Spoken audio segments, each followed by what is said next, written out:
Hello everyone, তোমরা সবাই কেমন আছো? আমি তো খুব ভালো আছি।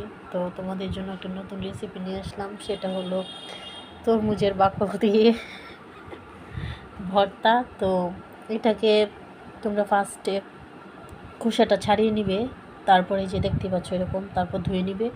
ধুয়ে নেওয়ার পরে আমরা এটাকে কী করব, কাটার দিয়ে এটাকে ব্লেন্ড করব। সো এটার জন্য আরও কিছু উপকরণ, সেটা হলো যে তেঁতুল, লবণ, তারপরে হচ্ছে কি লঙ্কা, চিনি, লঙ্কার গুঁড়ো। সো এতটুকু। এখন শুধু আমরা মেশিন দিয়ে ব্লেন্ড করব। সো গাইজ, এখন বলো তো এটা কিসের ভর্তা? মনে তো হচ্ছে এটা আম ভর্তা, তাই না? সো না, এটা হচ্ছে তরমুজের ভর্তা।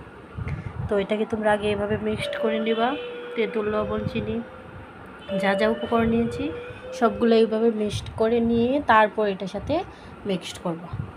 সো এটা হচ্ছে আমার ভর্তার ফাইনাল লুক। সো কেমন হলো কমেন্টে জানাবা। আর এটা কিন্তু সেই টেস্ট, তোমরা একবার হলেও ট্রাই করো। Bye bye.